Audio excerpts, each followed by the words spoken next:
do the same thing with this. Okay. Any questions before we start? Well, the only question is that I do read, I'm in a different situation depending on what I'm reading. So for example, if I'm doing research, I wouldn't even sit down to read something until I had thought through what problem I'm working on. So I come to it with a lot, as opposed to scanning the newspaper or something like that. So it's not a universal position that when I'm sitting down and reading. But we'll see what I do when I do this. Okay. So I'm going to read the background information. This is an abbreviated version of a true story, originally recounted by Simon Wiesenthal in his book, The Sunflower. So first thing I notice is that there's a parenthesis that's lonely. So maybe they're meant to be a parenthesis in the first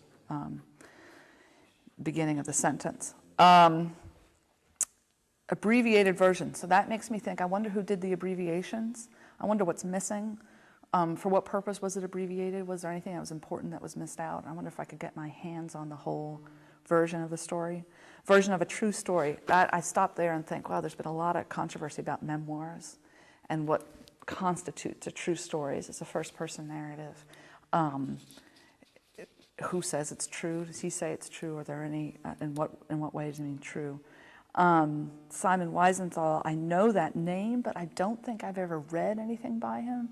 So I'm not thinking, if I had known something of the author, I'd probably stop there in some ways and try to remember what I had read and what I thought about what I read and in what context I had read it. But I have no specific associations, although again, I recognize the name, but I can't remember what. The book, The Sunflower, I have no associations with that at all. So I think this is something completely new.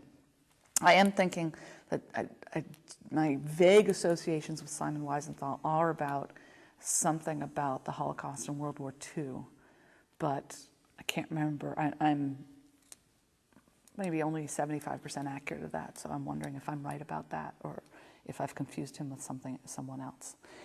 Okay, so Simon, a Jew who was captured trying to escape the Nazi persecution of Jews, is placed in a concentration camp, though he committed no crime.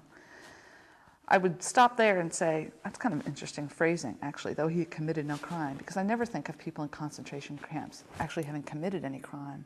Or if I had thought about them as criminals, they would be artificial criminals in that they would have broken some very unjust law. So that sentence stops me because it somewhat contradicts all of my, not all, many of my assumptions about why people were placed in concentration camps. I assume people were placed in concentration camps because of identity, perhaps because of so-called subversive activity, which I would not see as criminal. So that stops me.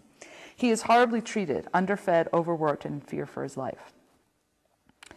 Nothing about the negative connotations of those two first sentences stops me at all, because it's sort of like, yeah, concentration camps, of course. It's not a playground. So that doesn't stop me in my thinking.